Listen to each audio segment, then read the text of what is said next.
Assalamualaikum ya Malika Jamal. Assalamualaikum ya Rasulullah. Assalamualaikum ya Rijalul Ghaib. Assalamualaikum ya Miftahul Ghaib. Assalamualaikum ya Syahidi Abdul Qadir Hajar.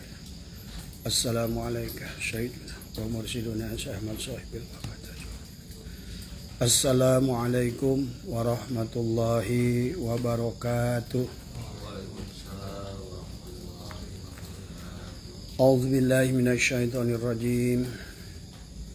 Bismillahirrahmanirrahim. Alhamdulillahirabbil alamin wal 'aqibatu lil muttaqin. Wassalatu wassalamu ala asrofil anbiya'i wal mursalin sayyidina Muhammadin wa ala alihi wa ashabihi wa azwajihi wa dzurriyyatihi wa ahlul baiti ajmain. Ilahi anta maksudi wa ridhaka matlubi antini mahabbataka wa ma'rifataka. Selamat malam sahabat Facebook yang insyaallah dimuliakan oleh Allah, sahabat TKN, sahabat MDNH, sahabat Jatman, sahabat di PBNU, dan juga teman-teman dimanapun berada, khususnya adalah teman-teman dari Kalimantan, ya, Kang Ridwan. Yang bertanya tentang soalan ini adalah kunci keberhasilan dzikir. Sahabat, pada malam hari ini Abah insya Allah akan berbagi, ya, barangkali akan sedikit memberikan jawaban kepada teman-teman Abah, adalah tentang pertanyaan kunci keberhasilan dzikir, bahwa bukan berarti jawaban Abah adalah jawaban yang terbaik, bukan Abah adalah paling mengetahui segala hal, ya. Tetapi pada malam hari ini mari kita sama-sama niatkan adalah sama-sama belajar, ya. Mudah-mudahan dengan sering kita diasah, sering kita belajar, ada bimbingan dari Allah kepada kita semua, ya, dan ada bimbingan, ada syafaat Rasulullah, dan juga ada syafaat dari guru mursyid, ya, yang membimbing kita untuk memahami ilmu-ilmu Allah. Karena tidak mungkin kita bisa menguasai ilmu-ilmu Allah, termasuk bagaimana cara berzikir kepada Allah, kecuali dengan pertolongan Allah juga tadi, ya. Sahabat Kang Ridwan, sebelum Abah menjawab kepada poin daripada pertanyaan bagaimana kunci keberhasilan zikir, maka akan Abah sedikit membuka dulu adalah sebagai muqaddimahnya adalah tujuan daripada penciptaan kita. Untuk apa kita diciptakan oleh Allah, dan sudah di mana perjalanan kita kembali kepada Allah. Jadi Abah sering menjelaskan bahwa dalam segala perkara yang berkaitannya dengan Allah pasti ada maqasid, ya. Dan apa maqasid, tujuan daripada kita diciptakan? Kalau kita melihat ayat Al-Quran adalah maqasid Allah menciptakan kita adalah dalam Al-Quran, wa ma khalaqtul jinna wal insa illa liya'budun. Jadi kita membahas nanti dzikir itu, kita sedikit buka dulu adalah makna dari illa liya'budun. Banyak dari kita mengartikan adalah liya'budun adalah beribadah kepada Allah. Tetapi kalau seandainya kita bedah kalimat liya'buduni adalah jauh diartikan ibadah, apalagi adalah diartikan adalah untuk menyembah Allah. Tidak ada seolah-olah perintah kepada kita untuk menyembah Allah, karena Allah itu bukan persembahan, Allah itu bukan sesembahan. Allah itu adalah Al-Khaliq, Allah itulah pencipta kita, Allah lah Tuhan kita. Maka kita harus pahami, kita sebelum membahas tentang dzikir adalah memahami makna liya'budun. Liya'budun adalah kalau diartikan adalah abada, ya'budu ibadatan. maka lebih memiliki arti bahwa kita adalah diciptakan oleh Allah untuk mengabdi kepada Allah. Kalau diartikan liya'buduni adalah ibadah, maka mungkin kebanyakan kita akan langsung berpikir tentang sholat, tentang zakat, tentang puasa, tentang haji. Ini jauh daripada makna wa ma khalaqtul jinna wal insa illa liya'budun. Liya'budun di sana bermakna adalah mengabdi. Abada ya'budu ibadatan. Adalah kita diciptakan oleh Allah itu karena Allah Al-Khaliq adalah kita untuk menjalankan misi Allah, bukan untuk misi kita. Maka bicara tentang misi Allah, kalaupun kita sudah tahu bahwa yang namanya takdir dibagi dua, ada mubrom, ada mubarom, ada mu'alak. Kita sudah paham takdir mu'alak adalah yang 100% takdir itu bisa dirubah karena Allah berikan kepada kita iradah. Tapi sesungguhnya takdir mubrom, mubarom juga bisa dirubah. Tapi dirubahnya oleh Allah. Itulah kenapa dalam kalimat hikam yang ketiga adalah Sya'atu'illah berkata adalah sawabikul himami la takhrikul aswarul aqdar. Tidak bisa kita merubah dinding takdir Allah. Ya sesungguhnya hanya bisa dirubah oleh Allah sendiri. Maka sesungguhnya tidak ada takdir yang bisa dirubah selama yang merubah itu Allah. Pahami ya. Jodoh, pati, rezeki, kalaupun itu adalah dimasukkan dalam takdir mubrom, ya berarti takdir itu bisa dirubah oleh Allah. Maka oleh karena itulah di kalimat hikmah yang keempat Sya'atu'illah mengajarkan kepada kita arih nafsaka minat tadbir. Rehatkan diri kita untuk mengatur hidup kita yang telah diatur oleh selain kita, yang lebih mengetahui tentang baik dan buruk daripada kita. Kita meminta sesuatu yang belum tentu baik menurut kita. Maka jangan aneh kalau seandainya kita meminta kepada Allah, apakah dengan jalan doa maupun dengan zikir tidak diijabah. Karena belum tentu yang kita minta itu adalah baik. Jadi bukan doa itu tidak diijabah. Maka pada saat meminta kita yang tidak baik untuk kita, walaupun permintaan itu mungkin adalah baik menurut kita, tapi buruk menurut Allah, bukan tidak diijabah. Diijabahnya itu dengan tidak diberi. Tidak diijabah doa itu adalah dengan Allah menyelamatkan kita dari perkara yang tidak baik menurut kita. Karena baik menurut kita belum tentu baik menurut Allah masalahnya. Pahami di sana ya. Jadi itulah nanti kita akan memahami sholat, memahami zikir. Salat adalah zikir, zikir adalah salat. Maka sebelum kita mengetahui adalah bagaimana bahwa kunci keberhasilan zikir, juga kita harus pahami dulu tentang tujuannya tadi semua. Kenapa kita disuruh berzikir tadi semua. Dan kenapa zikir itu adalah bagian daripada ibadah. Makanya liya'buduni jangan diartikan sebagai ibadah, tapi adalah mengabdi kepada Allah, berbakti kepada Allah, mengikuti adalah rancangan undang-undang hukum Allah. Jadi kalau hari ini kita tidak bahagia, hari ini kita tidak mencapai tujuan yang kita raih, sesungguhnya karena proses yang kita lakukan itu keluar dari hukum undang-undang Allah. Itu pahami oleh kita.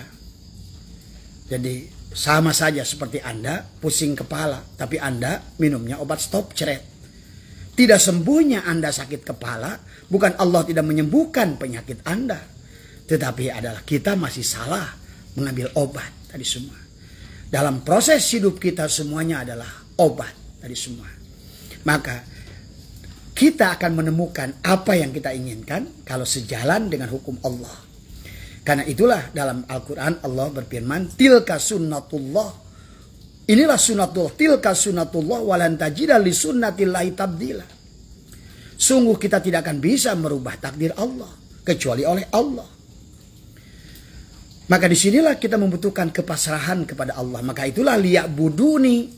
Karena liya'buduni adalah dari kata abada ya'budu ibadatan. Berarti sebetulnya liya'buduni adalah artinya kita adalah mengabdi, menjadi hamba Allah. menjadi abdina Allah, Abdullah tadi semua. Kita menjadi ada hamba Allah, ibadullah, ada lagi menjadi hamba negara, abdi negara, ada lagi yang orang itu adalah abdinya duit, yang dia setiap hari kerjanya itu di otaknya hanya uang. Itu namanya hamba uang. Ada hamba uang, ada hamba negara, ada hamba Allah. Orang yang menjadi hamba Allah, silakan jadi apapun dia. Karena kita sesungguhnya di alam dunia ini memerankan peran yang diberikan oleh Allah. Sementara sudah salah kaprah, kita beranggapan kalau anak kita dipondokan, dianggapkan semua orang, di otak orang tua itu semua anak mau jadi kiai. Itulah kesalahan. Padahal belum tentu orang itu selamat pada saat didorong, dipaksa untuk jadi kiai. Maka tidak sedikit sekarang adalah ulama-ulama istidraj, ulama-ulama yang dipaksakan, yang sebetulnya bukan peran yang harus dia perankan dari Allah kepada kita. Maka inilah arih nafsaka minat tadbir, rehatkan dirimu, mengatur peran hidupmu yang sudah diatur selainmu tadi semua. Itulah kalimat hikmah yang keempat, yang nanti dalam hikmah yang kelima, ijtihaduka fima duminalaka wa taksiruka fima tuliba minka dalilun alantimasi al-basyirati minka. Banyak kita berjuang mati-matian di perkara yang sudah ada dalam ketetapan Allah, tapi justru kita melalaikan menjadi hamba Allah, menjadi menjadi karyawan Allah kita. Kita ini menjadi Allah adalah majikan kita. Kalaupun kita butuh kepada Allah, Allah sudah nyuruh, mintalah kepada Dia. Nah, kebanyakan dari kita meminta kepada Allah setelah kita adalah terlunta-lunta mengejar jalan kita. Maka sejuta kali kau berdoa kepada perkara yang kau inginkan, tetap tidak akan diberi. Karena pada dasarnya dari awal pun kalau seandainya Allah ingin memberi, Dia sudah berikan kepadamu. Kalau Dia itu adalah memang sudah dirancang untukmu. Makanya jadilah petani, jadilah nelayan yang mengenal Allah. Jadilah apapun, jadilah ibadah Allah dari semua. Karena liya'buduni adalah bukan diartikan menyembah, bukan berartikan ibadah, bukan diartikan, tetapi adalah marilah kita adalah mengabdi kepada Allah, menjadi seorang hamba Allah yang turut kepada undang-undang rencana Allah. Karena rencana Allah itu dikatakan oleh Allah, tilka sunnatullah walan tajida li sunnatillahi tabdila. Dan undang-undang Allah, hukum alam itu adalah sudah baku dan tidak bisa dirubah. Maka pada saat kita keluar dari hukum alam, pada saat kita keluar dari sunnatullah, maka kita tidak akan ketemu dengan apa yang kita inginkan. Orang A jalannya seperti itu, maka dia ketemu. Karena itulah sunnatullah yang sudah dikhususkan untuk dia. Tapi kamu yang ngikutin dia dengan cara yang sama, belum tentu berhasil karena kamu perannya lain. Nah, inilah sahabat ya, yang harus dipahami oleh kita. Maka yang paling penting daripada paling penting adalah kepada kita kembalikan jalurnya, channelnya kepada undang-undang hukum Allah, bukan memaksakan kehendak kita. Karena berbagai keterangan ulama, Al-Quran, Al-Hadis, kalau kita berjalan dengan hukum Allah, kita selamat. Sekecil apapun kita akan selamat. Sekecil apapun kita akan bahagia. Karena mustahil Allah menciptakan kita ini adalah dengan asal-asalan. Semua sudah dirancang oleh Allah. Yang tugasnya jadi kiai, yang tugasnya jadi pegawai, hamba Allah. Yang tugasnya jadi hamba negara, yang tugasnya jadi A, jadi B, jadi C. Semuanya adalah baik di mata Allah. Nah, kemudian manusia di alam dunia ini salah melihat. Yang dikitanya baik itu selalu anggapannya itu adalah misalnya jadi ulama, jadi kiai. Dari mana aturannya? Maka inilah yang harus dipahami oleh bapak-bapak. Dan makanya tadi biarkan anak kita ini berjalan sesuai dengan kehendak Allah, bukan dengan kehendak diri kita. Ya, jangan kau anggap di bidang lain. Inilah makanya diartikan salah. Liya'buduni diartikan adalah adalah menyembah, ibadah. Padahal liya'buduni diartikan adalah bahwa kita ini adalah mengabdi kepada Allah, sebagai hamba Allah, sebagai karyawan Allah, sebagai abid Allah. Makanya tadi dalam hubungan kita disebut abdun atau disebut abid, Allah disebut ma'bud. Kita disebut abdun atau abid, dan Allah disebut ma'bud. Hubungan kita dengan Allah itu disebut dengan ibadah. Jadi ibadah itu adalah ketersambungan antara abid dan ma'bud. Yang nanti, nah, untuk keberhasilan dzikir, di mana abid wal ma'bud itu harus wahid. Al-abid wal ma'bud wahid. Barulah sesuai dengan undang-undang hukum Allah. Tapi kalau abid memaksa ma'bud, kamu sebagai hamba, sebagai karyawan memaksa dunungan, dipecat, iya.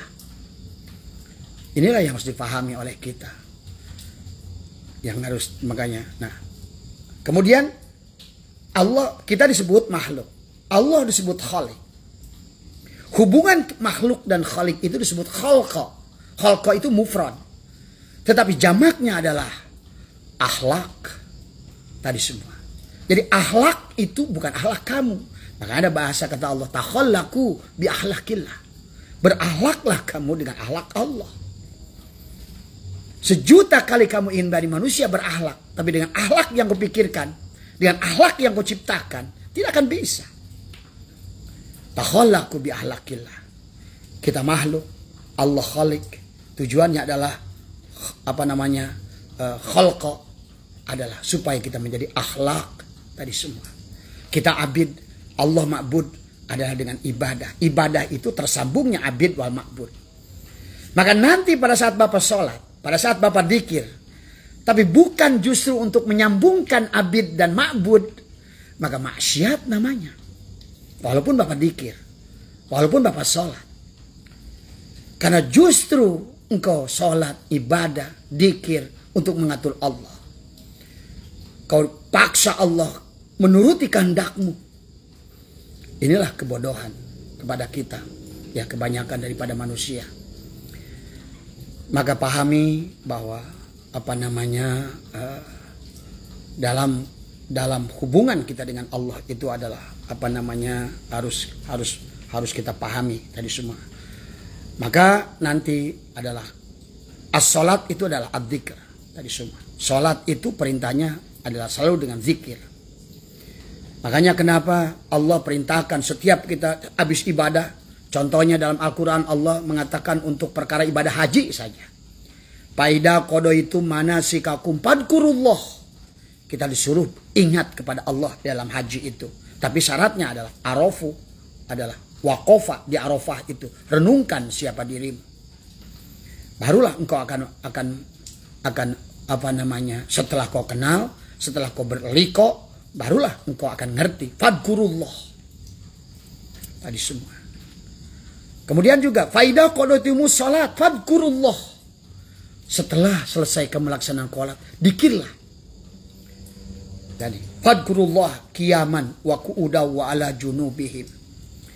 Dalam keadaan berdiri, dalam keadaan duduk, dalam keadaan jongkok. Itulah perintah salat itu.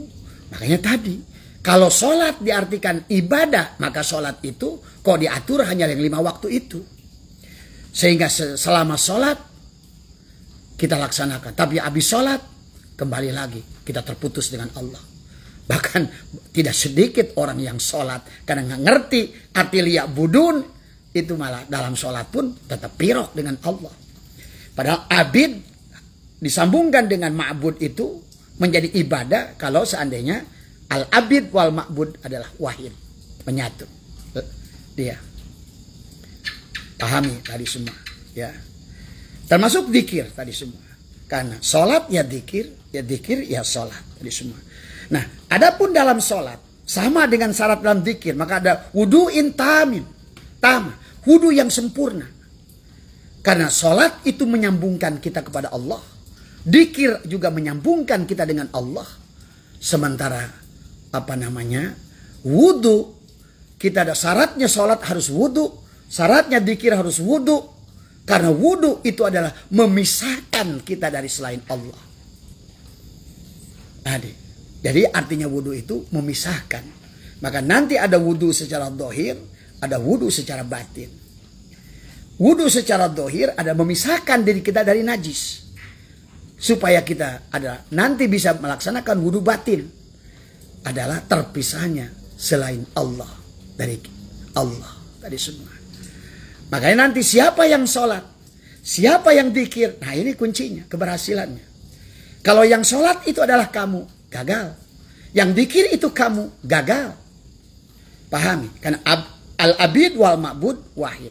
Al-ismu wal musamma wahid. Tadi semua. Barulah itu ada ketersambungan. Makanya zikir dari kata dzakara yadkur dzikran artinya ingat. Ingat itu adalah karena tersambung kepadanya. Coba Bapak lagi ingat kepada almarhum ayah Bapak, langsung tersambung. Terbayang wajahnya, terbayang kebaikannya. Itulah kenapa Allah suruh mencontoh kepada kita qadaitum manasikakum fadkurullaha kadikrikum abaakum. Setelah kamu selesai melaksanakan manasik haji, maka zikirlah kepada Allah, ingatlah kepada Allah, sambungkan dirimu kepada Allah sebagaimana engkau mengingat ayah kamu. Ya begitu. Kenapa Allah memberikan contoh supaya mengingat ayah kamu? Karena pasti, karena kita sudah kenal dengan ayah kita, kebaikannya tadi semua. Inilah karena manusia ini nggak kenal kepada Allah, sehingga dia menjajah Tuhannya sendiri, menghinakan Tuhannya sendiri, merendahkan Tuhannya sendiri, takut dengan yang selain, padahal tidak ada yang bisa menghidupkan, mematikan, tidak ada yang bisa memberikan manfaat dan madarat kecuali Tuhannya itu. Kenapa? Dia tidak takut kepada Tuhannya yang memegang kunci segala kunci. Dorau, wala naf'an, wala mautan, wala hayatan, wala nusyur. Tapi dia takut tidak punya uang. Takut ada yang membunuh. Takut ada yang mengerjai. Takut dengan setan. Kan lucu manusia ini. Banyak manusia takut dengan setan. Padahal semua orang yang saya tanya takut yang setan itu belum pernah melihat setan. Ya. Inilah kenapa nanti pada saat orang itu sudah memiliki ketersambungan dengan Allah, dia menyadari dirinya yang fana, dirinya yang tidak punya daya, dia akan tumbuh takut kepada dia. Walaupun dia dalam ketaatan akan takut. Tapi sebaliknya orang yang tidak kenal dengan Allah, semakin banyak ibadahnya, semakin dia rendahkan Allah. Bahkan dia seolah dahului memastikan dia ahli surga di depan. Dia seolah-olah dalam hatinya, kenapa Tuhan ini tidak ada pengertian? Aku sudah berzikir padamu, aku sudah sholat padamu. Di mana pengertianmu? Nah, inilah kurang ngajar yang sangat kurang ngajar, luar biasa. Karena tidak, itulah kenapa innama yakhsyallaha min ibadihil ulama. Hanya mereka-mereka yang takut pada Allah. Yang dikatakan ulama. Bagaimana dia tidak takut? Dia hari ini bisa bicara, semenit kemudian bisa dicabutnya. Hari ini dia bisa sehat, semenit kemudian ya bisa sakit.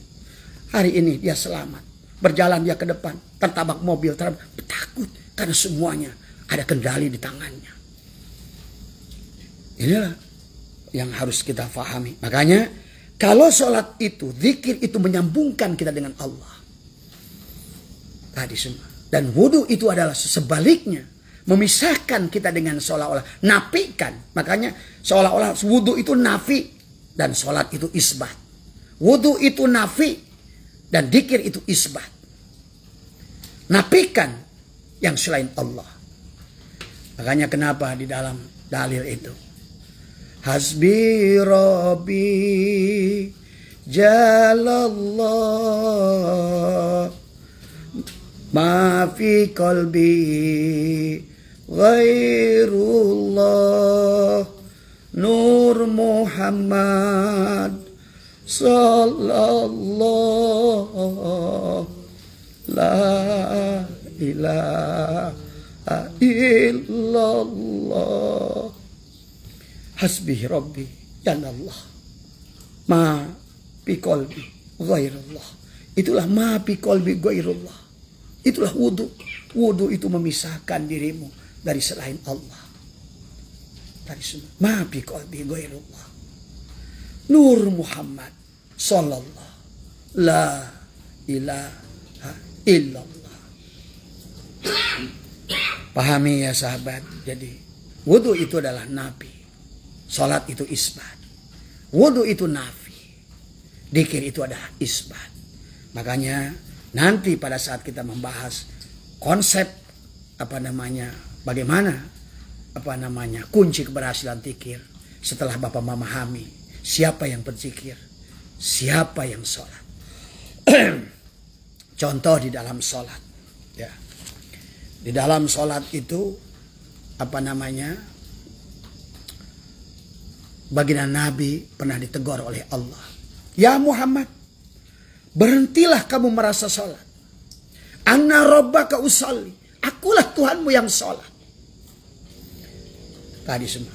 Ada yang orang bilang, apa dalilnya Pak Haji itu? Itu sebetulnya Quran.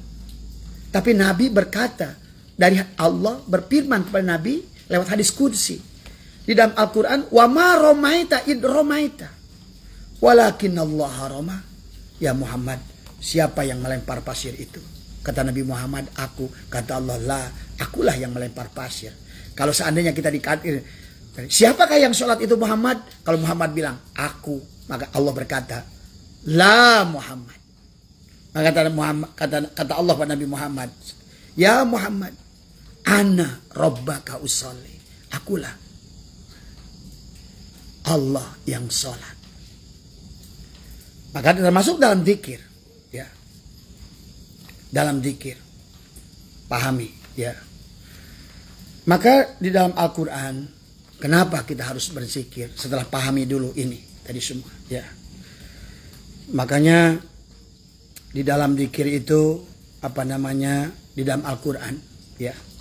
Bahkan mungkin dalam hadis kata baginda Nabi, la yadkurullah illallah. Tidak ada yang bisa ingat pada Allah kecuali Allah. Tidak ada yang bisa dzikir kepada Allah kecuali Allah. Kan tadi sama dengan sholat. Tadi, ya Muhammad, jangan merasa sholat. Ana rabbaka usolli. Akulah yang sholat. Sama tadi. Wa ma romaita id romaita. Walakin Allah roma. Siapa Muhammad mungkin kalau ditanya lagi yang nyangkul itu. Nah, kalau Bapak bilang akulah yang nyangkul. Kata Allah pasti. Kalau Bapak ini seorang Muhammad. Pasti kata Allah. Lah, akulah yang nyangkul. Hai Fulan. Siapakah yang pergi ke kantor itu? Sehingga engkau bekerja di Telkom. Kau bekerja di ini, di itu. Nah, maka kalau orang itu menjawab, akulah yang bekerja. Kata Allah, lah, yang bekerja itu aku. Ya.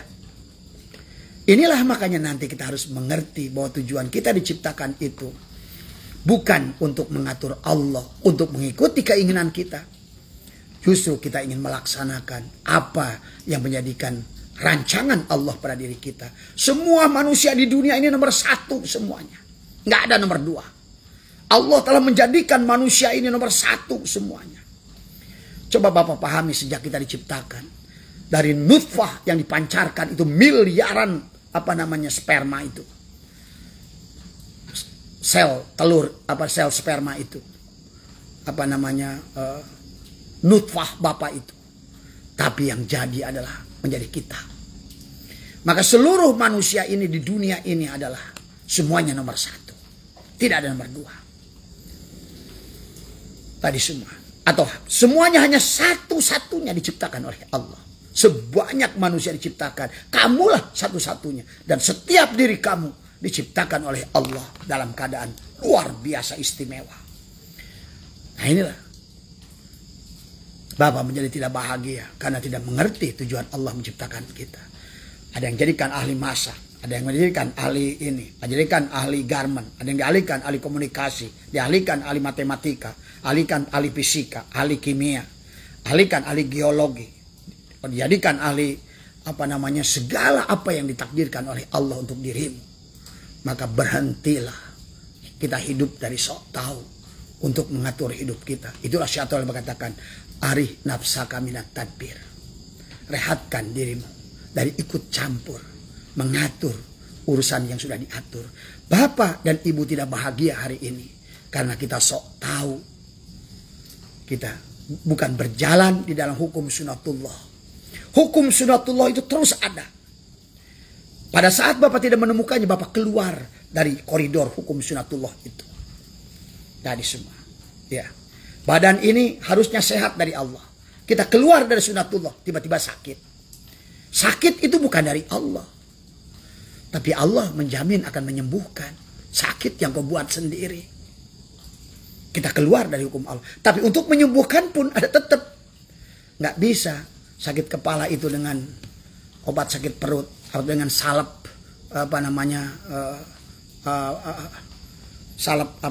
buat kulit tadi semua. Diusap-usap di jidat, nggak bisa.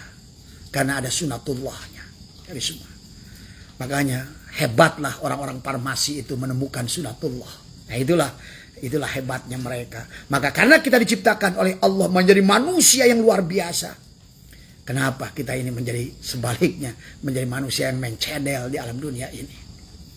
Lihat mereka di dunia ini ahli farmasi, menciptakan obat A, obat B, obat C. Itu sebetulnya mereka menemukan sunatullah.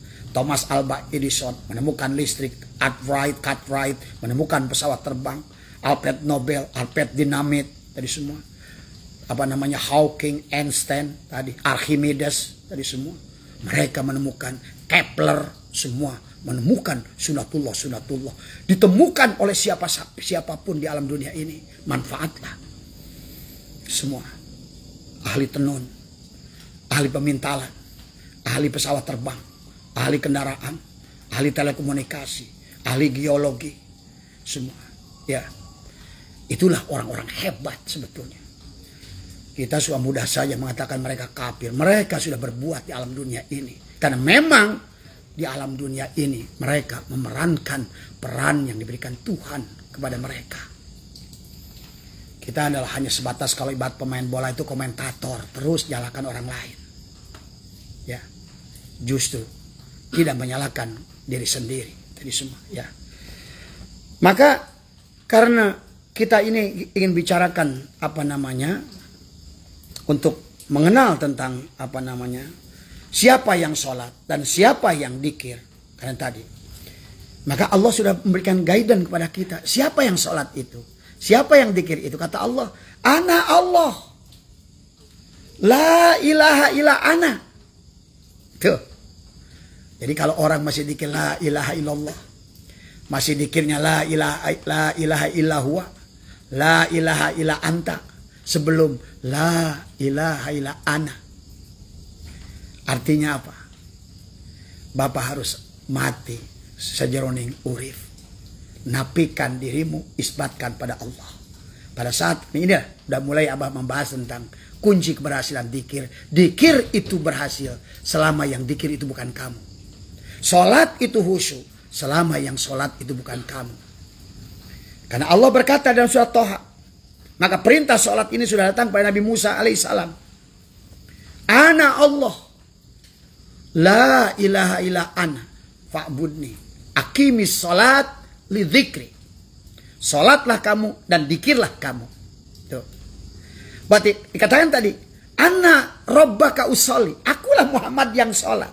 Sama aja di sini. Kata Allah, la ilaha illa ana. Berarti apa? Bapak nafikan dari la ilaha illallah. Karena bersama la ilaha illallah Bapak belum bersama Allah. Pindahkan la ilaha illa huwa, belum bersama Allah. Karena kalau la ilaha illallah itu yang dikir masih Bapak. La ilaha illa huwa yang dikir masih Bapak. La ilaha illa anta yang dikir masih Bapak. Baru kata Allah, ana Allah. La ilaha illa ana. Baru kata Allah, fa'budni. Kalau dalam Yasin adalah tadi apa? Wa anni buduni. Tadi. Dan kepada aku menyembah diriku. Tuh tadi kan, tadi semua. Makanya nggak salah kata Ibnu Arabi. Allah menyatakan zatnya dengan sifatnya. Allah memuji sifatnya dengan af'alnya. Dan Allah memuji dirinya dengan asma'nya. Maka disinilah kata baginda Nabi, la yadkurullah ilallah. Tadi. Tidak ada yang bisa dikir kepada Allah kecuali Allah. Tidak ada yang bisa ingat pada Allah kecuali Allah. Inilah kata Abu Bakar As-Siddiq, ana arabtu rabbi bi rabbi. Aku kenal Tuhanku oleh Tuhanku. Ana ra'aitu rabbi bi rabbi. Aku melihat Tuhanku oleh Tuhanku. Tadi semua. Maka selama dirimu adalah dirimu, kau tidak akan kenal Allah. Tetapi selama dirimu bukan dirimu, barulah kau akan kenal Allah. Selama dirimu bukan dirimu, barulah kau bisa sholat. Selama dirimu bukan dirimu, barulah kau bisa dzikir. La yadkurullah illallah. Ya Muhammad, anna rabbaka usalli. Akulah yang sholat.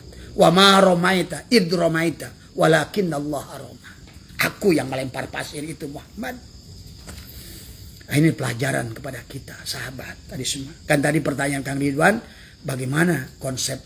Makanya kenapa di sini di tempat kami itu adalah sebelum dzikir, sebelum sholat ada penyerahan diri. La hayyun, la alim, la sami'un, la basirun, la qadirun, la muridun, la mutakallimun, barulah bahkan la maujudun, nafikan semua. A'yan horajiyah, nafikan, isbatan kepada a'yan sabitoh. Matikan jasad, hadirkan ruh. Tadi semua. Maka selama tidak begitu, berarti kita yang sholat. Selama kita yang sholat, tidak akan ada kata khusyuk. Selama kamu yang dzikir itu kamu, maka tidak ada sholat. Selama yang kamu itu adalah kamu, tidak ada dzikir. Makanya Allah berkata, la ilaha illa ana Allah, la ilaha illa ana. Tadi, aqimis sholat li dzikri. Berarti kamu harus sampai kepada la ilaha illa ana. Anaknya anak gede, bukan anak kecil. Makanya nanti pada saat salat usolli, bukan niat aku. Akunya bukan aku kamu. Ini wajah tuh, bukan wajah kamu. Kuhadapkan wajahku kepada wajahku. Maksudnya itu. Al-abid wal ma'bud wahid. Pahami ya tadi semua. Maka disinilah konsepnya kepada kita. Adapun kenapa kita harus berzikir, dan Allah sebutkan di dalam surat Al-Mulk, Allah menyampaikan tentang apa namanya, laqad zayyana as-samaa'a ad-dunya bimasabiha wa ja'alnaha rujuman lisyayatin. Allah menyebutkan kita dari dzikir la ilaha illallah naik pada dzikir la ilaha illa huwa, la ilaha illa anta, sampai kepada la ilaha illa ana. Tadi semua Allah sudah memberikan kepada kita adalah senjata. Ingatkah kita dulu waktu kecil, barangkali orang tua kita berkata pada saat ada petir berbunyi, beledang, ada kilat, ada barkun, ada kilat, cahaya, beledung, tadi semua. Seolah la ilaha illallah, tadi semua. Itulah barkun. Makanya sebelum itu ngebeleduk, pasti diawali dengan barkun, kilat. Tadi semua. Inilah Allah berfirman, laqad zayyana as-samaa'a ad-dunya bimasabiha wa ja'alnaha rujuman lisyayatin. Kata Allah, aku sudah siapkan petir. Aku telah siapkan kilat. Tadi semua. Apa itu kilat itu? Itulah yang disebutkan barkun. Barkun itu menjadi adalah kalimat la ilaha illallah. Secepat kilat. Maka kalau Bapak ingin mengirimkan pesan, maka adalah menggunakan titipan kilat. Kalau Bapak menjelaskan tentang kendaraan luar angkasa, dia terbang secepat kilat tadi semua. Karena kilat itu cepat. Dan Nabi berkata bahwa ada orang yang berjalan meniti asyirat itu secepat kilat, barkun. Nah ini, tapi aplikasinya banyak kita nggak ngerti. La ilaha illallah itulah barkun. Tapi la ilaha illallah itu syaratnya kepada orang yang sudah al-mutu qabla antamutu, ditanamkan oleh ahlinya, la tahsulu illa bitaubatin nasuhi. Harus ada taubat, taba yatubu taubatan. Tadi wudu tuh, taba yatubu taubatan itu sama dengan wudu, hilangkan diri kita, matikan diri kita. Kan tadi, selama diri kamu adalah diri kamu, kamu tidak bisa sholat. Selama diri kamu adalah kamu tidak bisa dzikir. Mungkin bagi orang yang tidak paham, oh berarti kita harus ngaku Allah, salah lagi. Maka inilah butuh Anda pembimbing. Wahai sahabatku, jangan merasa sudah cukup dengan berzikir tapi tidak ngerti ilmunya. Maka kalau pertanyaannya Kang Ridwan kepada saya adalah, maka saya menjawab sesuai dengan siapa yang bertanya. Maka konsepnya adalah ini tadi semua. Sebanyak apapun dikir yang kau lakukan, sebanyak apapun sholat yang kau lakukan, selama yang sholat, yang dikir itu kamu, maka tidak akan berhasil. Tadi semua. Ya. Karena dalilnya la yadkurullah illallah. Tadi. Anna rabbaka usalli. Akulah yang sholat. Maka kenapa baginda Nabi bersabda, wa makana sholatuhu, baginda Nabi berkata, man sholalam ya'rif imamuhu la yashihu sholatuhu. Siapa orang yang sholat, dia tidak kenal kepada imamnya. Badan digerakkan oleh hati, hati digerakkan oleh ruh, ruh digerakkan oleh Allah. Berarti yang sholat siapa? Nah itulah anna rabbaka usalli. Badan dikir la ilaha illallah, hati menyebutkan Allah, Allah, fuad menyebutkan hu. Sampailah pada diam, la sautin. Tapi dalam hati masih menyebut namanya. Masih ada harfun dan sautun dan harfun. Maka belumlah. Karena selama yang kamu itu adalah kamu, maka itu adalah belum sampai pada dzikir. Maka tadi la yadkurullah illallah. Jadi maksudnya man sholat lam yarib imamahu, siapa yang tidak kenal kepada imamnya, oh yang menggerakkan itu adalah Allah. Ini jangan dianggap ilmu yang berat, sahabat. Ini ilmu dasar, ilmu yang paling rendah. Justru inilah yang harus kita pahami. Sebelum kita dzikir, sebelum kita sholat, sebelum kita zakat, sebelum kita puasa, sebelum kita haji. Inilah pemanaan tadi semua. Awal wajibin alal insani bistiqoni. Bistiqoni dengan sebenarnya. Ini. Akhirnya kita ini, kalaupun sholat, Allah mengatakan adalah hanya siulan dan tepuk tangan. Maaf ya, tadi semua. Ya. Jadi dikatakan bahwa Allah Ta'ala menjawab rujumal lisyayatin. Karena Allah sudah membuat senjata seperti kilat. Beledak. Tadi semua. Rujumal lisyayatin kata Allah. Aku telah persiapkan senjata untuk setan. Aku ciptakan petir kilat. Cuma kilat barkun tadi ada kalimat la ilaha illallah. Tapi harus ditanamkan menjadi barkun, menjadi burokun. Itulah kenapa kendaraan baginda Nabi itu disebut burok. Dikatakan dalam kitab Dardir, burok itu binatang pada saat Bapak berjalan di tempat yang nanjak, kaki depan memendek. Tapi pada saat Bapak berjalan, itu burok, itu di tempat yang mudun, kaki depan memanjang. Artinya orang yang sudah ditanamkan barkun, menjadi burokun, maka dia itu, kalau dia mendapatkan ujian tetap datar. Dia melihat, karena kita hamba, karena kita makhluk. Maka kita ini bukan menolak kehendaknya. Itulah kita iman pada qada dan qadar. Maka dia akan tersenyum. Gak enak dari kekasihku. Dari Tuhanku. Dari bosku. Dari dununganku. Tadi semua. Dan sebaliknya. Kalaupun kita enak. Sama. Kita tidak akan sombong. Tidak akan besar kepala. Karena kaki depan kita adalah memanjang. Tadi semua. Jadi artinya sulit tetap datar. Mudah tetap datar. Karena kita pasrah kepada sunatullah yang dia telah tetapkan pada kita. Nah, kebanyakan dari kita, walaupun sudah dzikir la ilaha illallah, pada saat diuji kelimpungan. Pada saat kasih senang, lupa pada yang berikan senang. Inilah persoalan kepada kita semua. Ya. Maka tadi kalimat itu harus ditanamkan dengan benar. La tasulu illa bitaubatin nasuh wa talqin min ahli. Tadi semua. Talqin lakona yulakinu talqinan. Tadi semua. Makanya kenapa kita dalam TKN ada tanbih, nabahayu nabihu tanbihan. Bagi orang yang sudah lakona yulakinu talqinan, maka dia akan punya nabahayu nabihu tanbihan. Semuanya akan ada rambu-rambu yang kita bisa bahas. Oh, nggak boleh begini nih. Oh, nggak boleh begini nih. Tadi semua. Kepada yang lebih tua bagaimana? Kepada yang lebih muda bagaimana? Kepada orang yang berilmu bagaimana? Gitu. Itulah nabaha yunabihu tambihan. Maka sungguh aneh Iwan Tekian kalau berantem. Sungguh aneh Iwan Tekian masih menjelekan saudaranya sendiri. Sungguh aneh Iwan Tekian masih memandang makhluk adalah hanya makhluk. Tadi semua. Ya. Ini pahami ya kepada kita.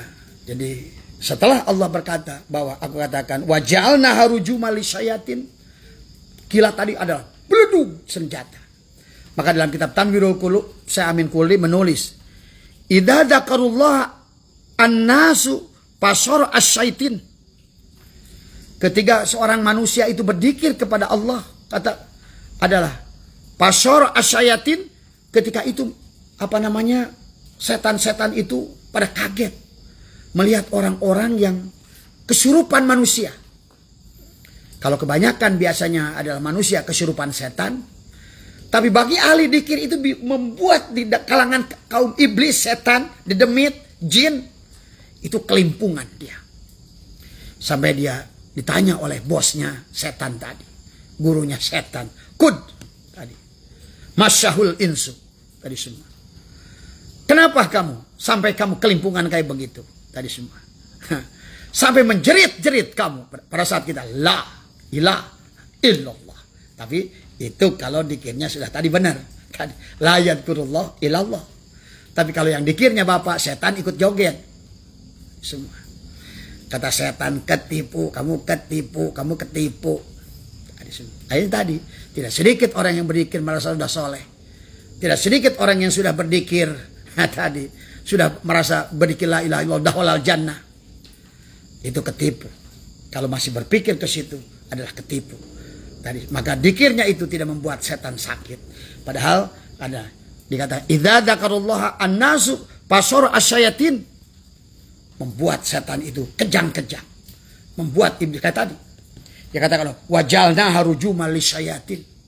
Dilempar dengan petir. La ilaha illallah. Beledak. Bericak. Beledak. Illallah. Menggelepar mereka semua. Tadi semua. Bukan sebaliknya. Tadi semua.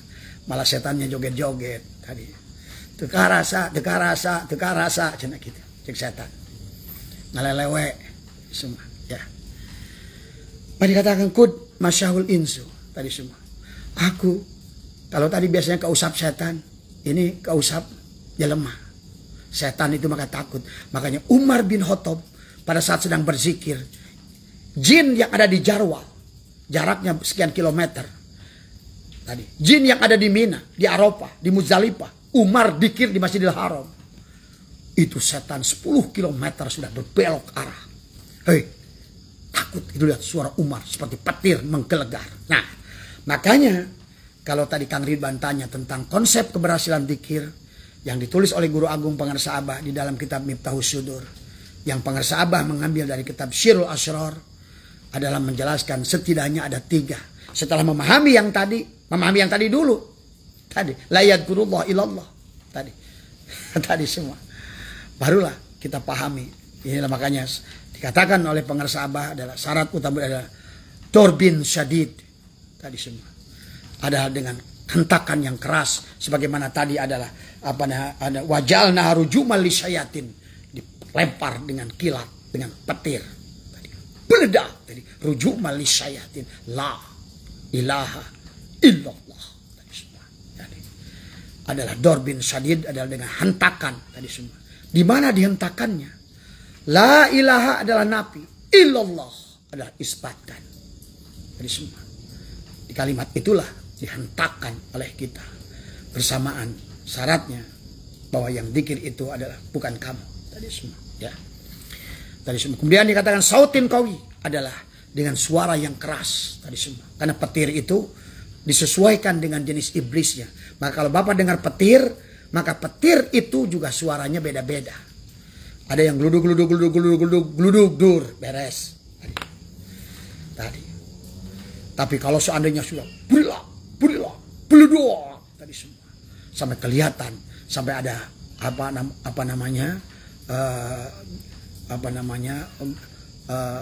matanya petir itu kadang-kadang menyambar manusia di alam dunia. Kenapa ada manusia tersambar petir? Karena setan itu lari kepada dia. Tadi semua. Jadi banyak tidak sedikit orang yang kena petir. Pada saat setan berlindung pada dia, Allah sedang tadi wajalna harujumal lisyayatin, dialah yang kena tadi semua. Ya.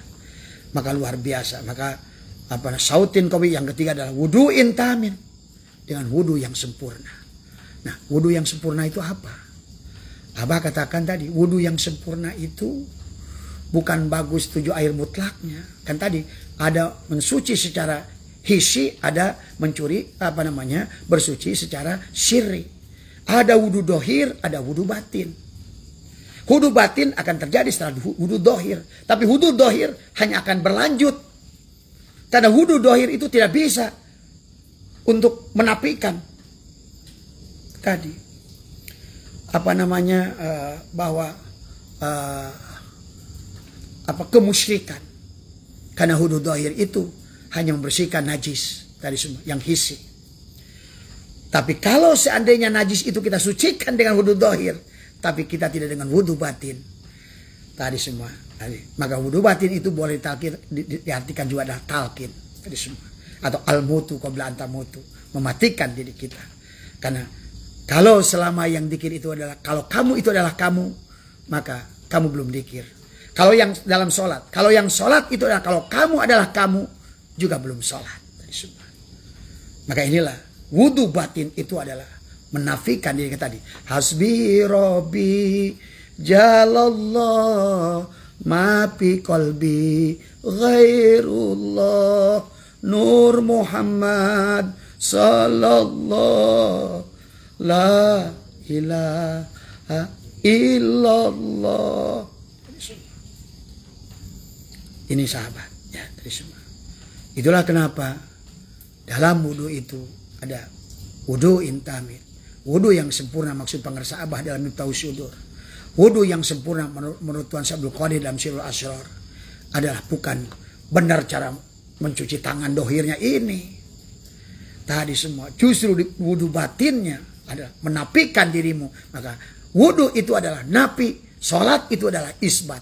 Wudu itu nafikan, dan dikir itulah isbat. Maka sebelum dikir, la hayyun, la alimun, la syami'un, la basyirun, la qadirun, la muridun, la mutakalimun, la maujudun, bihaqi ilallah. Barulah tadi semua. Kan tadi syaratnya. Allah sudah menjelaskan kepada kita tentang di surat Toha 14. Ana Allah, la ilaha illa ana. Tuh. Bukan la ilaha illallah. Bukan la ilaha illa huwa. La ilaha illa anta. Tapi kata la ilaha illa ana. Baru kata al-fa'bud nih. Tadi. Bagaimana fa'bud nih? Wa'ani budu nih. Aku menyembah diriku. Aku mengingat diriku. Tadi. Akimi sholat baru. Dirikan sholat lidzikri. Itu kan syaratnya tadi semua. Jadi berarti hilangkan la ilaha illallah. Terus masuk ke dalam. Sampai tadi. La maujudun bihaqi ilallah. Tadi semua. Ya. Nah, ini semua. Makanya tidak akan kita akan ketemu dengan Zadbah. Tadi semua ya. Tidak kalau kita tidak memahami. Tadi semua.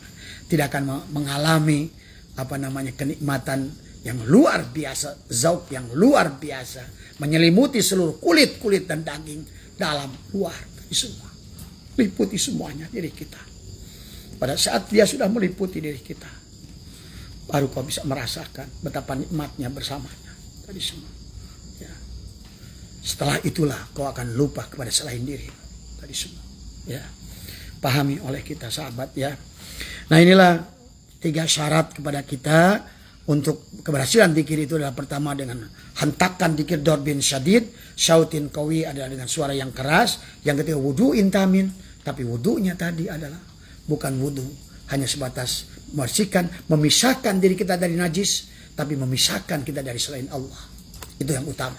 Ya, itulah yang maksud wudu intamin, wudu yang sempurna. Tadi semua. Karena wudu itu kata Abah juga nafi, sholat itu adalah isbat. Wudu itu nafi, dzikir itu adalah isbat. Tadi semua. Ya, nafikan kamu, nafikan selain kamu dan selain, ya, isbatkan hanya pada Allah. Tadi semua. Ya. Nah inilah sahabat yang harus kita pahami. Jadi itulah kenapa. Nah, apa sih secara ilmiah sehingga wudhu itu luar biasa, dzikir itu luar biasa, sholat itu luar biasa. Kita mengambil, nggak apa-apa kita kalau hal yang baik. Di Jepang itu ada Masaru Emoto, ya. Dulu Bapak pernah dengar seorang profesor di Jepang yang dia mengadakan pengujian. Dia bacakan kalimat-kalimat thayyibah. Dia sebutkan malaikat pada air itu berubah jadi kristal. Allah berubah jadi Kristen. Atman berubah jadi Kristen. Yesus berubah jadi Kristen. Sang Buddha Gautama berubah jadi Kristen. Nah, disitulah Masaru Emoto mengatakan sesuatu yang berkaitan baik, yang tersambung pada Tuhan yang satu, mau disebutnya Allah, disebutnya Yesus, disebutnya Atman, disebutnya Hyang Widi, disebutnya Siwa, disebutnya Hindu, ternyata air itu tunduk dan membentuk kristal yang luar biasa. Sebetulnya mudah kalau bagi kita memahami. Itu menurut pendapat Profesor Masaru Emoto. Kita sebenarnya sudah ngerti. Ya. Di dalam tubuh kita ini adalah unsur H2O adalah 70%. Tadi semua. Ya. Makanya air-air yang di majelis kita ini luar biasa. Mandi di majelis itu adalah luar biasa. Karena buah-buahan yang tumbuh di majelis kita, ataupun apalagi di Suralaya, di mana di sana, di mana tempat itu berdikir dan mudah wamah di situ berdikir, maka airnya. Makanya itulah kenapa para ulama suka membuat tabarukan kalau kita ada cendikiran, manakiban, membawa air. Karena air itu berubah teksturnya. Tadi semua. Nah, apalagi karena tubuh kita ini 70% air. Nah, dijelaskan oleh Allah, "Falyanduril insanu mimma khuliq." Dari apa kamu diciptakan? Khuliqa mimma'in dafiq. Kamu diciptakan dari air yang memancar. Tadi semua. Yakhruju min baini sulbi wat taraib. Yang keluar dari sulbi bapamu dan tulang dada ibumu, taraib ibumu. Tadi semua. Maka itulah kenapa kita harus berzikir. Karena pada saat kita disebutkan la ilaha illallah, maka seluruh tubuh kita ini akan menjadikan benteng yang luar biasa. Itulah kenapa kata Allah, la ilaha illallah itu ana. Akulah la ilaha illallah. Man dakhala hisni. Siapa yang masuk dalam bentengku, faqad umina min azabi. Amanlah dia dari siksaku, amanlah dari azabku. Karena kamu sudah berpakaian. Tadi syaratnya adalah tadi, ana Allah, la ilaha illa ana. Bukan la ilaha illallah, bukan la ilaha illa huwa, bukan la ilaha illa anta, tapi la ilaha illa anna. Fadkurullah illallah. Tadi la yadkurullah illallah. Tidak ada yang bisa zikir kepada Allah kecuali Allah. Kata Allah dalam hadis qudsi pada Nabi, ya Muhammad, berhentilah kamu merasa salat. Anna rabbaka usalli. Akulah Tuhanmu yang salat. Akulah Tuhanmu yang nyangkul. Akulah Tuhanmu yang tadi ke kantor. Akulah Tuhanmu yang jadi polisi. Akulah Tuhanmu yang jadi tentara. Akulah Tuhanmu yang jadi ahli masak. Akulah Tuhanmu yang jadi ahli kimia. Akulah Tuhanmu yang jadi guru matematika. Nah inilah. Makanya kita dikatakan tadi, liya'buduni adalah, bimaknanya adalah bahwa kita ini harus mengabdi. Tadi, abada ya'budu ibadatan. Abada ya'budu ibadatan. Berarti sebetulnya tidak ada makna untuk bahwa liya'buduni itu adalah menyembah atau beribadah pada Allah. Tapi yang ada adalah kita adalah mengabdi. Memerankan peran yang dipakai kita oleh Allah. Apakah jadi olahragawan, pemain bola, pemain bulu tangkis, jadi guru, jadi tidak usah anak bapak jadi, silahkan anak bapak jadi petinju, menjadi penyanyi, asal syaratnya satu. Maka ada satu ulama yang membahas masalah ini. Walaupun kamu adalah kiai, tapi sholat tapi tidak ngerti pada Allah, tapi kalah dengan penyanyi yang mengerti pada Allah. Orang seorang penyanyi yang membuat syair tapi dia ngerti pada Allah lebih baik dari tahajudmu, walaupun kau disebut kiai sekalipun yang justru tidak kenal pada Allah. Itulah kenapa dikatakan oleh Syekh Arsyad Banjari, 1000 kitab yang kau aji, tapi sebelum kau kaji kitab yang ada pada dirimu, belumlah kau mengkaji tadi semua. Ya. Makanya Abah salut dengan Ebit GAD. Abah salut dengan Bimbo, terutama Abah salut dengan Ebit GAD. Itu luar biasa tadi semua. Itulah kalau menurut Abah dia bisa mengalahkan tadi semua kiai, mengalahkan semua habib tadi semua yang tidak kenal pada Allah. Ya. Karena intinya bukan sebagai siapa kamu. Justru kalau kamu disebut habib, kiai, ajengan, mama, buya, akan semakin terpuruk pada hadapan Allah. Dan kalian pengikutnya juga akan terpuruk di hadapan Allah. Tadi. Pahami ya? Tadi semua. Siapa yang mengambil keberkahan pada manusia? Tadi semua. Inilah kebodohan akhir zaman. Tertipu dengan sekelompok orang yang merasa mulia. Dia mengagungkan dirinya. Seolah punya nama besar. Tadi semua. Tapi justru dia adalah dolun mudilun. Menyengsarakan kamu. Menjauhkan kamu dari Allah. Itulah waktu baginda Nabi membahas tentang kenapa yang disebut ulama itu mulia. Tapi siapa yang disebut ulama itu? Ulama itu adalah ulama, ain lam mim. Tadi semua ulama. Karena dia memiliki ilmu, ain lam mim. Ain itu iliyin, lamnya latifun, mimnya adalah mulk, adalah kamu menjadi malik. Tadi semua. Kamu bisa qiyamu binafsi. Tadi semua. Maka dia mampu membaca alam, ain, lam, mim. Dan dia akan melahirkan amal, ain, mim, lam. Tadi semua. Itulah innama yashallaha min ibadihil ulama. Itulah kenapa Allah berfirman yarfa'illahu alladhina amanu minkum walladhina utul ilma darajat. Allah menggunakan kata minkum adalah untuk membatasi hanya mereka yang latifun. Tadi semua. Tadi semua ya. Makanya sholat. Sodnya adalah siddiq. Lamnya latifun. Taknya takwa. Tadi semua. Orang yang jadi latifun. Karena dia sudah dihidupkan. Latoifnya. 7 latifah pada dirinya. Sudah menyala. Maka itulah butuh dinyalakan. Tadi semua ya. Tapi walaupun sudah dinyalakan. Tapi kalau tidak dipertahankan nyala. Sama saja. Tadi semua ya. Ini pahami ya oleh kita semua ya. Jadi itu ya yang sedikit penjelasan dari Abah. Maka tadi kata Allah fal yanduril insanu mimma khuliqa mimma indafik yakhruju min baini sulbi wa taraib. Karena kita diciptakan kata Allah. Maka Allah berkata fal yanduril insanu mimma khuliq. Dari apa kalian diciptakan? Baru Allah jawab khuliqa mimma indafik. Kamu diciptakan daripada air yang memancar. Dari semua. Maka dari air yang memancar itu wa ja'alna nutfatan fi qararin makin. Dan Allah telah menyimpan nutfah itu fi qararin makin tadi semua. Maka disitulah nutfah itu akan menjadi nuktoh. Nuktoh itulah hakikat Nur Muhammad yang ditiupkan oleh Allah. Nafakhtu fihi mir ruhi. Ingat, kita ini hidup dari ruh Allah. Mir ruhi. Bukan ruhmu, tapi ruhku kata Allah. Maka tadi la yadkurullah ilallah. Tadi tidak yang bisa dikir pada Allah kecuali Allah. Makanya la ilaha illa ana. Ana Allah, la ilaha illa ana. Aqimi sholat li dzikri. Dialah yang sholat. Dialah yang dzikir. Pahami? Ya.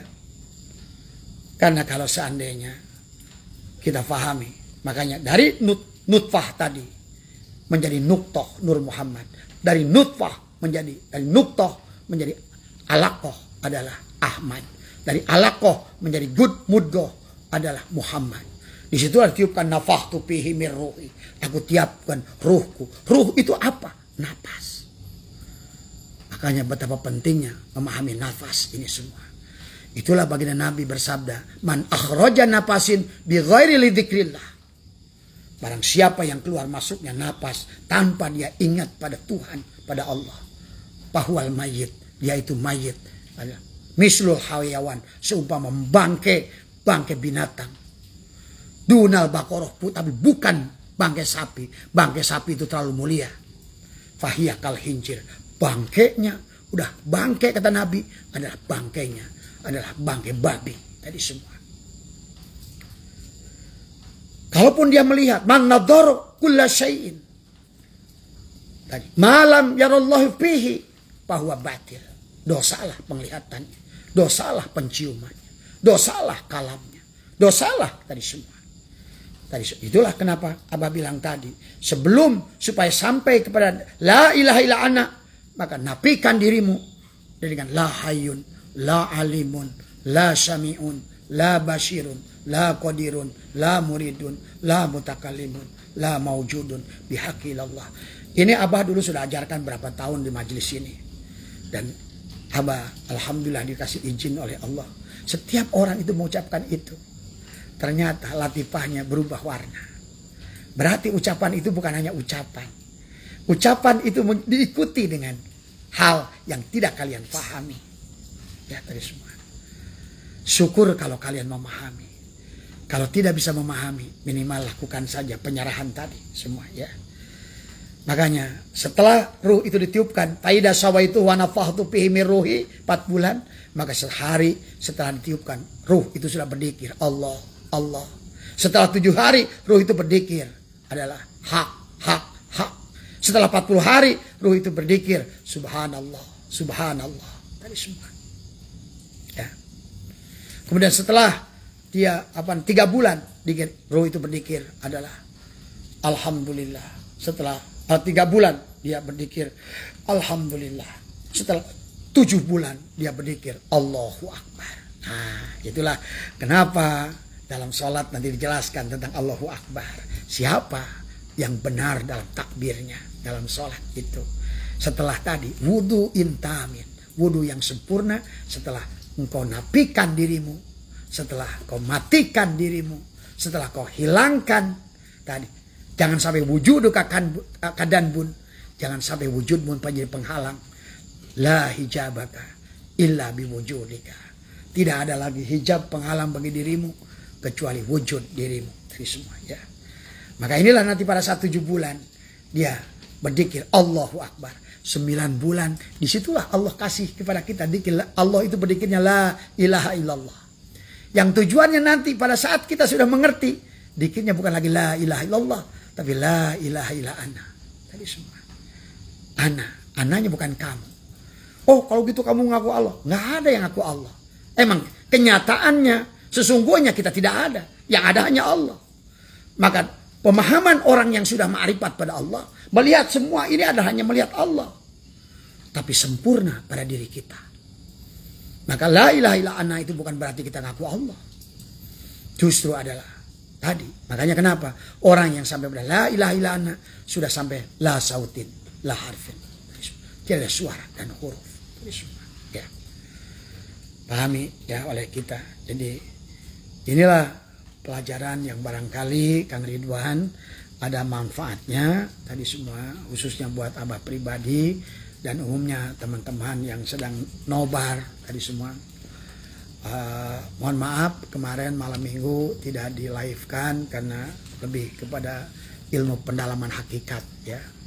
Ini pun sebetulnya ada hakikatnya tapi tidak apa-apa selama karena sekarang ini adalah dunia di mana ilmu Allah itu harus dibuka seluas-luasnya. Kalau orang-orangnya yang mengerti yang dibukakan tadi yahdillahu linurihi mayyasha akan dikembalikan oleh Allah, maka sudah, maka sengaja Allah ciptakan Facebook, Allah ciptakan Instagram, Allah ciptakan Google, Allah ciptakan YouTube. Hari lagi, kalau kita yang jahil, kita ciptaannya hanya Zuckerberg atau siapalah dari semua. Ya enggak. Semua yang ada di muka bumi ini, Allah lah penciptanya. Wallahu khalaqakum wa ma ta'malun. Dan Allah menciptakan kamu dan apa-apa yang kau lakukan. Dan Allah menciptakan seluruh isi alam ini adalah dan apa-apa mengikuti hukumnya dari semua. Makanya dikatakan Allah menciptakan laqad khalaqta hadza batila. Bahwa tidak ada yang sia-sia yang Allah ciptakan apapun, tinggal kita harus pandai memahaminya dari semua ya. Walaupun memang ada 2 sisi, senantiasa ingat diri kita aja 2 sisi kata Allah. Wa nafsi wa masawaha falhamaha fujuraha wa taqwaha. Kita aja seperti golok, bisa membunuh orang, bisa manfaat. Demikian pula seluruh isi alam ini. Handphone bisa 2 sisi, bisa baik, bisa buruk. Bedung juga bisa baik, bisa buruk. Dari semua. Kalau orang mentuhankan bedung, maka dikasih nama Kiai Anu, misalnya gitu kan tadi. Nah itu juga sama. Intinya seluruh yang Allah ciptakan di alam bumi ini adalah baik. Tergantung kita adalah memahaminya tadi semua ya. Barangkali Kang Ridwan itu saja yang bisa Abah sampaikan tentang pertanyaan bagaimana supaya kita ini adalah untuk keberhasilan dalam berzikir tadi yang sudah diajarkan oleh Allah kepada kita. yang diajarkan oleh Rasulullah pada kita, yang diajarkan oleh ulama pada kita. Nah, tinggal kita mau ikut siapa. Tadi semua yang Abah sampaikan dari ulamanya, dari ijma ulamanya, dari Qur'annya, dari hadis kursinya, dari semua. Silakan tadi. Semoga malam hari ini Abah tidak punya daya kekuatan untuk memberikan hidayah kepada siapapun. Sebagaimana baginda Nabi Muhammad tidak bisa memberikan hidayah kepada kita, termasuk pamannya sendiri. Karena hidayah itu milik Allah. Barangkali dari orang jahil dan fakir dari Abah ini, barangkali turunlah hidayah dari Allah. Maka oleh karena itu selalulah husnudon kita, ya, husnudon kita semua, dan kita selalu mohon kepada Allah, ya Allah jadikanlah